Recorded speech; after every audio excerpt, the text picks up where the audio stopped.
Hello, everyone, and welcome to Thoughts and Coffee. My name is Sarah Barnes-Humphrey. I am the founder and CEO of Let's Talk Supply Chain, as well as the founder of the Blended Pledge and the Blended Podcast. And I'm super excited to be here with you today because we are going to learn more about computer vision. Now, I don't know if you have heard this term before.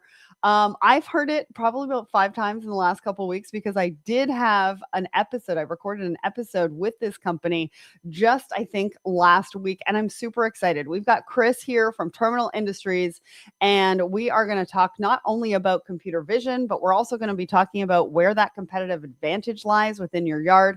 But before we do that, we do need to talk about what's happening at Let's Talk Supply Chain. I need to give a shout out to the Secret Society of Supply Chain, which is our show sponsor. This is our free, if I could talk today, free membership community. Go and check it out, secretsocietyofsupplychain.com. And I want to give a shout out to some of our newest members, Jeffrey Shine, Robin Mayer, Tony Jasinski, Steve Zimmerman, Liat Portal. And I know we just had a few more people come in as well. So I want to give a shout out to Dan too. Thank you all for joining us in the Secret Society of Supply Chain. And I can't wait to see more of you there. All right, let's see what's happening at Let's Talk Supply Chain. So I don't know if you've been to the website recently, and we haven't really put it out publicly yet, but we did do a soft launch on the website. So you might want to go check out letstalksupplychain.com because you might see something new there. But anyways, that's not why we're here. I want to talk about one of our brand new episodes that came out this week. It's with PLM Fleet, and I got to talk to Don about innovating refrigerated fleet management with PLM Fleet. Now, even if you don't deal with refrigerated, but you do deal with assets around trucks, etc., this is the episode for you. Now, he's talking about how long it's taking to be able to get parts and to be able to get actual assets. And it's interesting because the turnaround time is going to be really, really long. So what does that mean for fleets?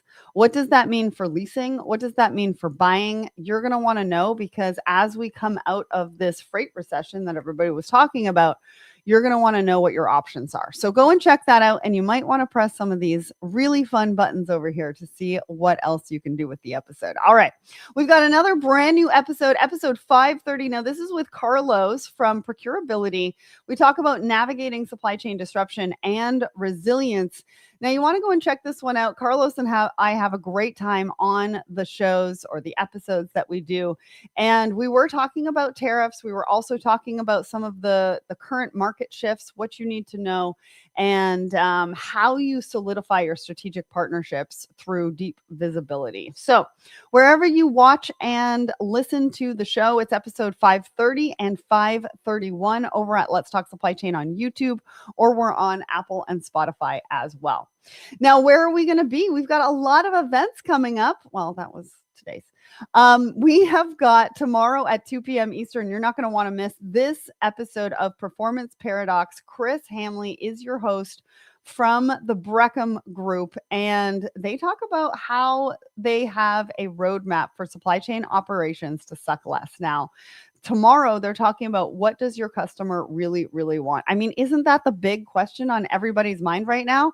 Well, go and click the attend button. We've put the link in the comments so that you can either attend live, or we will send you the recording afterwards. Then on March 25th, I'm going live with Megan from TGW Logistics. We're talking about adapting grocery retail. So we're going to be talking through the strategy, the automation, and the growth. So again, go and click the attend button, even if you can't attend live, and we will send you the link. April 2nd, I'm going live with Softion for end-to-end supply chain excellence. We're going to be talking through AI, visibility, and warehousing. And what you find out today about visibility, I want you to bring to this show as well and ask all the questions, because visibility is at the top of everybody's mind right now. And then I'm hosting a webinar with Supply Chain Brain, driving strategy execution to the next level. That's at 2 p.m. Eastern. We've put the link in the comments for you to register for that as well. And then in person, we're going to be at Modex. We're recording podcasts on site in Atlanta at Modex 26, April 13th through 16th. So hopefully we're going to see you there. where I'm also going to be hosting Breakbulk and Project Cargo live for the Journal of Commerce in New Orleans, April 20th through 22nd. If you don't have your ticket, it's a great show. It's a little bit more smaller, intimate. There's a lot of great networking, so go and check that out. Would love to see you there. And then we are a sponsor for the National Supply Chain Day event, which is the Operations and Business Leadership Gala, happening April 29th in Atlanta. And hopefully I'll see you there. I think tickets are going really, really quickly. So if you want a table, if you want tickets, if you want to be a part of this event, head over to the website and grab yours today. And then, of course, we're going to be recording podcasts on site. Plus, I'm going to be on stage for one of the keynotes at Home Delivery World happening in Nashville, May 20th through 21st. And I think that's it. I think it's now time to bring up our guest for today. Chris, how you doing? I'm sorry. I said 4 minutes. I took 6 minutes. I didn't think it was going to take me that long to get through all of that. Hey, that's all right. That's good information, though. I appreciate it. How are you doing? Are you in the snow belt like, all of everybody that's getting this huge snowstorm yesterday? No, I'm in Southern California, so it truly is coffee time for me. A couple of cups in already, but yeah, while the Midwest and the East Coast have been getting slammed, we've been getting slammed with a heat wave. So I think it was 92 yesterday in Southern California. So wow. Slated for that the rest of the week and over the weekend. So kind of hate to say it out loud for the rest of our folks across the country, but it is what it is. It's so true. And actually, you got up really early for us today, which I didn't realize. So I'm going to acknowledge and appreciate you for doing that today to be on Thoughts and Coffee. Now, why don't you tell everybody who you are, what you do, and a little bit about Terminal Industries? Sure. So Chris Brumett, I'm the Chief Product Officer for Terminal Industries. Terminal really approaches yard operations from a different perspective. We're looking at it as a holistic solution or a holistic problem to solve. So we like to refer to ourselves as a yard operating system. Most companies would think of it, as a yard management system, but that's part of the challenge with the industry today is the way that they look at it. So we like to leverage technology to help optimize yard operations. Well, and I just finished recording an episode with your CEO, and I can't wait for it to come out. I think it's coming out March 25th. And you're right. We were talking about the wordsmithing between YMS and now this yard operating system and what the difference is. Yeah. And it's interesting. He mentioned the words computer vision to me a few times. And I know I mentioned this at the top of the show. So when we get to our second article, I am going to ask you about it because we're hearing the term AI, automation, LLM, machine learning, all of those things. Right. But I hadn't really heard of computer vision. I'm like, okay, what is this other term? So we're going to get to that, but highly recommend you check out this episode that's going to be coming out a little bit later in the month. And you can do that by following us on YouTube or on LinkedIn as well. Now, anybody listening and watching the show, I want to know where you're tuning in from. Make sure to put those in the comments so that we can give you a shout out. And then if you like the conversation, make sure to put a fire emoji in the comments. We love a good fire emoji. And then, of course, we've got the QR code in the top right-hand corner. So if you want to learn more about this episode and Terminal Industries, click that and head over there. All right, let's get to our poll of the week. So we ask everybody a question every single Wednesday morning just to find out where everybody's at. How are you thinking about this? If you haven't voted on this poll, you can head over to Let's Talk Supply Chain on LinkedIn and make sure your vote is counted because we want to hear from all of you. This really gives us a clear indication as to where the industry is on a variety of different supply chain topics, and it gives us an opportunity to talk about it. So the question is, how much do your yard operations actually impact your logistics efficiency? We had just about 20 votes. Now, 42% of you said our yards boost efficiency. 37% of you said it's a mixed bag. And then we had a tie at 11%. Our yards slow us down or hard to measure. And even if you don't go to the poll, I'd love to know what your vote would be in the comments so we can talk about that as well. But Chris, when you saw the results of this poll, did it surprise you? Like, what do you think about this? I would say no. It didn't surprise me from a couple of the different responses, or the, call it the percentages, of the responses.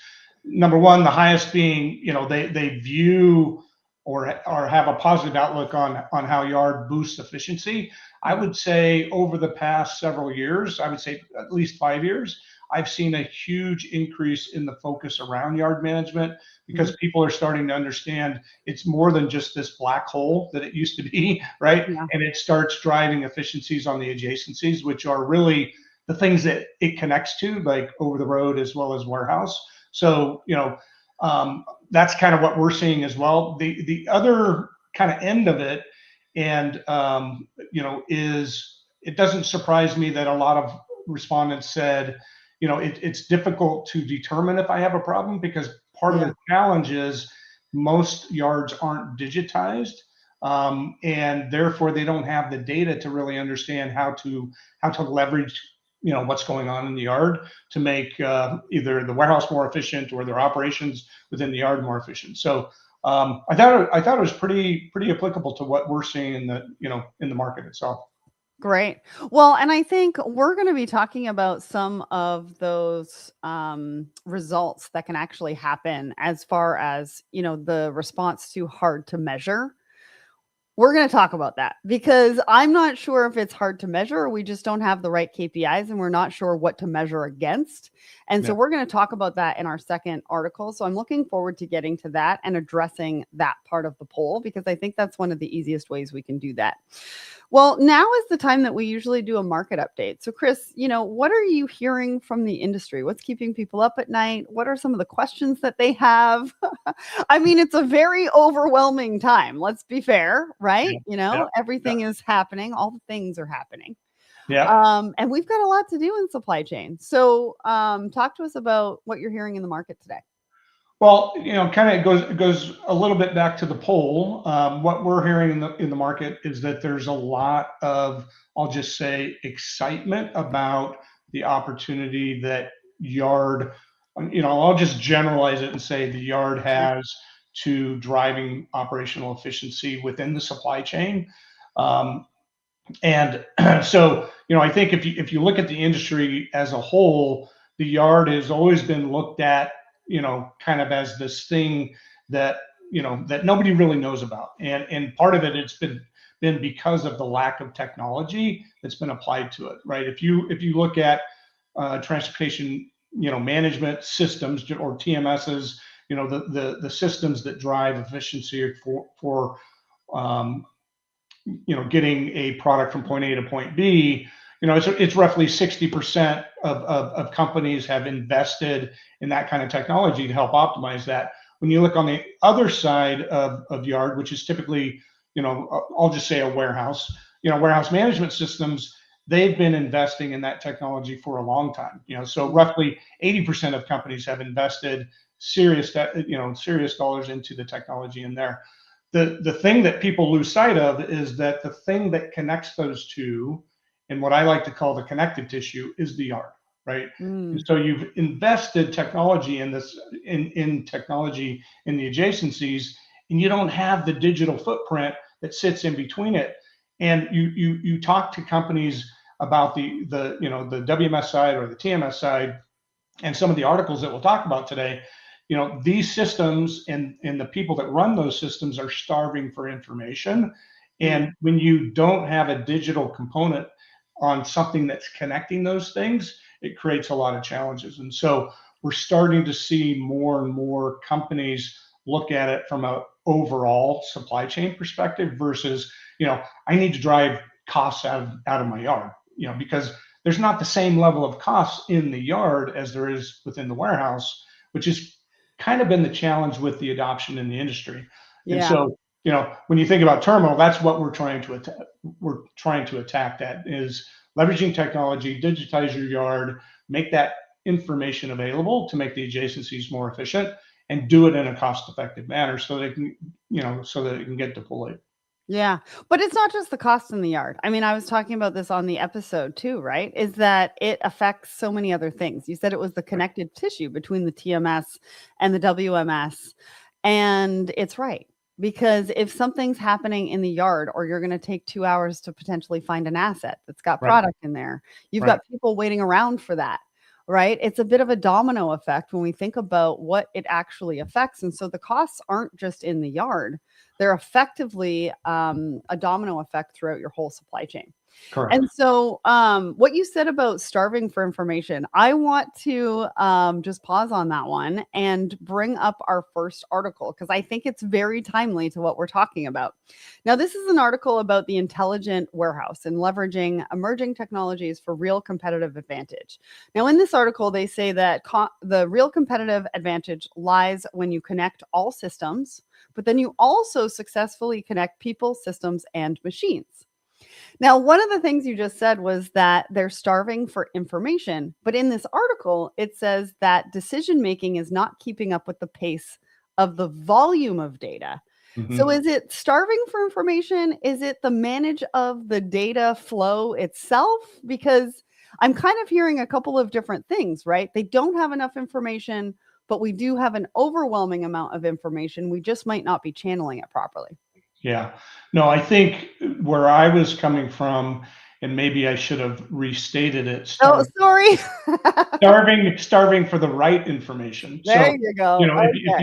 if you look at the article is hyper focused around, call it the inside of the operations of the warehouse. Mhm. And that's what it's about. It's about optimizing, how to leverage technology, AI specifically, in robotics warehouse execution systems to make warehouse operations more efficient. But back to the point that you made previously, which is, the lack of information in the yard that could feed that warehouse management system, is kind of where that starving point happens. Okay. And the way we kind of look at it within Terminal is solving that problem in a more cohesive manner. Whereas a lot of, call it just the traditional way to look at yard management, is they segment it into different point solutions. Well, the problem with that is you end up creating silos of information. So if you intersect a person, or fast forward to AI that needs information to make that next decision, and you don't make those connections correctly, then it creates a fault, right? It actually makes it less efficient than even before implementing the technology. And so that's the way we're trying to look at it, is solving the overall problem and supporting call it the adjacency. So to make sure that the warehouse knows that we've got this trailer, and this trailer is on its way to the dock door. Therefore, you can stage that order, with confidence. Or us leveraging information from the warehouse saying, hey, this dock door just went out of service. I know that you had these 3 trailers destined for it. We need to adjust it. And Yeah. so it really becomes a bi-directional way to leverage information both ways. Well, and I think you're right. I think the fact that this article is talking about the overwhelmingly volume of data that's coming at them, and the decision making isn't keeping up. But it could also be that the systems aren't necessarily connected in a way that helps move that data through to be able to make the decision making. So I wanted to point that out in this article, because I thought that was a really, really interesting point. I also thought that they talked about visibility. They said, visibility is great, but you need to know what to do with visibility, which I thought was an interesting call out. And the gap that they're seeing as well is what operations sees versus response time. So going back to the volume of data and the decision making not keeping up with pace, there is a little bit of a gap between what operations sees versus that response time. And they're saying that, poor automation or not bringing automation to the table is going to cost you congestion, idle time, and frustration. So, just a couple of components around, if we aren't putting in automation, or if we're going with the wrong automation, what it could cost you. And it's not just the investment and having to start all over again with somebody else. But I thought it was an interesting point around visibility. Yeah. Yeah. No, I agree. And when I look at the article, a couple of things that popped out to me were one, how the information is leveraged, both from a predictive as well as a prescription perspective, Yeah. right? leveraging, call it historical data to help predict what's going to happen, but that shouldn't always necessarily drive the decisions at the point of end or at the point of needing to make that decision, which kind of goes to the point that you were saying around visibility. It's what systems are starting to transition to is less about just raising the exception and more about not only raising the exceptions, but providing options for the solution, Yes. right? And so that's some of the exciting thing that that we're seeing across the industry, I think. Awesome. Well, we got our first fire emoji from Blake. Blake, you're a star. Thanks for sending that over. If all of you are enjoying this conversation, I want to see some more fire emojis. And again, remember the QR code in the top right-hand corner. All right. So let's get to our next article. So this one is from Terminal Industries. It talks about the role of AI and predictive analytics in next generation yard management software. Now, I've got a couple of questions for you, and I want to start this off by what is computer vision? Because it's mentioned a couple of times in this article. It's mentioned in the episode that's going to come out in a couple of weeks. What is that, and what do we need to know about it? Right. Computer vision, from a simplistic perspective, is leveraging cameras, video, images to help automate data acquisition, right? And so if you think about Terminal was ultimately founded because computer vision has been around for quite a while. Facial recognition, it kind of made its name around that, and some of our early founders and our team comes from that industry. But it's essentially using that video stream or those images to help automate data acquisition. The way we use it very specifically is to automatically pull key ID information. So if you think about license plate state, DOT, cargo asset ID, container, trailer ID, some of the core things that are captured typically by a human, we can automate that process. When you take that a next step further, it's starting to be able to look at, call it the environment, and understand the contextual awareness or the contextual awareness of what good should look like or what bad might look like, so that you can start predicting different things. But call it at the ground truth, computer vision is really about leveraging a video or image stream to help automate data acquisition, and from that automate processes around it. So we have to be a little bit faster with processing data now, because now you're adding in images and video, and we need to be able to, I go back to that first article, decision making is not keeping pace. Well, we need to be able to bring that data into the conversation as well. A couple of really interesting stats from this particular article. It talks about how the gate process can actually be reduced by 85%. Like, these are big numbers. I would highly recommend you go and check out this article because you really have put up some really big numbers as to the efficiency and optimizing the yard. So gate processing can be reduced by 85%, unnecessary moves by more than 50%. Searching for an asset, the time that it takes, you're reducing that by 90%. And then driver detention, you're reducing that for 12%. And that one actually goes straight to the bottom line. Yeah. Right. So talk to me a little bit more about that and how you're doing that and what it means for your customers. Yeah. So, I mean, again, if we refer to the gate process, it's really call it the check-in, check-out process, and looking at that entire stream. Some facilities that happens at a gate. Sometimes it's a security team or security guard that's doing that first interaction with the driver. But that's the first point, that being able to leverage computer vision to help automate the information, it not only becomes more efficient, but we've also found it becomes 25 to 30% more accurate than the human when they're interacting with it, right? And that's something that people don't realize, or they don't recognize, that wow, that one mistake made by that human at the gate, it has a ripple effect as well, because now you might be looking for a trailer, A123, but actually the trailer number was A321. And so now your spotter driver is searching the, a 3-acre campus looking for, a trailer that doesn't exist in the system. So, some of these things have ripple effects. And that's why I say we really look at it as a holistic process from planning, right? What's expected to arrive, or what's expected to be picked up, through the process of getting it checked in, providing visibility to the driver. So you mentioned the detention. Well, it's not only detention, but it's demurrage. So if you think about the containers and the chassis coming from the ports and the huge demurrage charges associated to that, a lot of that's because of lack of visibility of the assets, and proactively raising it to the folks that need to make the decisions that we need to get this asset unloaded so we can get it back to the port and stop that demurrage or prevent that demurrage. All of those things kind of play into it. And so our solution as a cohesive unit kind of provides all of those capabilities in one fell swoop.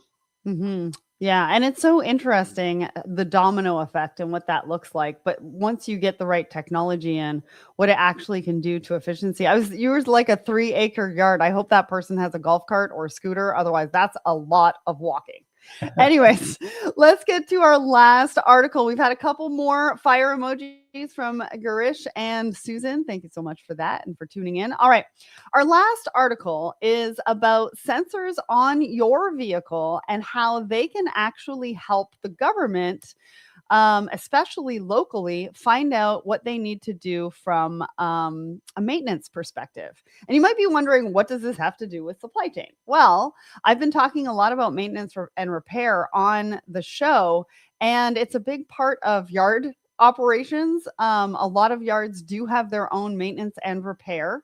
And I think what this can do is provide data for us to be able to create that road maintenance so that we can have less maintenance and repair on the trucks and keep everybody safe, including the drivers. Chris, what did you think about this particular article? Well, I thought it was great. And to your point, I think there's a lot of things that can be done, and even within terminal, yard management is a piece of it, but also asset management and visibility to the assets and their maintenance schedules, and even looking at damage, or what it looked like when it came in and what it looked like when it went out, and being able to compare those types of things. Those are all things that we leverage. The other thing that I thought was interesting about the article, and is maybe a broader perspective, is it's a great indication where certain sensors are purpose built for what they were built for, right? So this one talks about cameras, camera sensors on vehicles around, providing safety type things specifically for the driver and or the vehicle, but being able to leverage that same sensor to provide data that could solve another problem is something very similar. Like, again, back to computer vision, being able to leverage that same camera at the gate to not only automatically capture the key identifiers of these assets coming in, but also be able to leverage it from a security perspective, or from a damage perspective.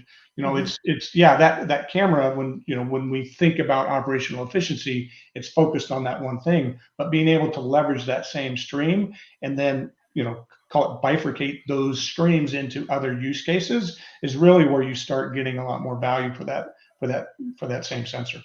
It's so interesting. And I'm glad that you brought that up, because really it's about sharing data, right?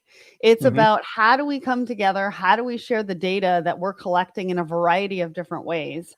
And sure, it will work for road maintenance, but then it will also help bring data for the yard operations, the yard efficiency, the optimization in supply chain as well. And they might not have thought about this. So if anybody works for the government in Ohio, please have them reach out to Chris or myself, and we'll share our ideas of how they can use this data in supply chain and how they can help us. A couple of things also to point out. They said that these sensors helped 99% to let them know about damaged signs, 93% for guardrails, and I guess those are damaged guardrails, and 89% of potholes. But the really big news here is that it's going to save $4.5 million in manual inspections, which I think is really the win here, right, Chris? That's right. Yeah. Being able to extract, call it the labor inspection, is analogous to being able to inspect damage of assets at a yard. So it's it's a very applicable article, even though on its surface it wouldn't seem to be. Yeah. I want to give a shout out to Gabriel over on the Let's Talk Supply Chain Instagram. One of the things that he says here, we once got a rejected invoice from a customer due to incorrect customer order number. So this is the result of some of those manual operations and not becoming more optimized because like Chris was saying, 123 versus 32 or 312 or whatever that looks like can be the difference of, the work that has to go in to prove that you actually did the work and get paid by the customer, which nobody wants to do. Well, listen, Chris, this has been a lot of fun. Thank you so much for coming on Thoughts and Coffee, sharing all your insights today. Thanks to everybody who tuned in, gave us a fire emoji, told us where they were tuning in from, and all your comments. We really appreciate it. I will be back same bat time, 10 a.m. Eastern next Tuesday with another guest to talk about what's happening in supply chain.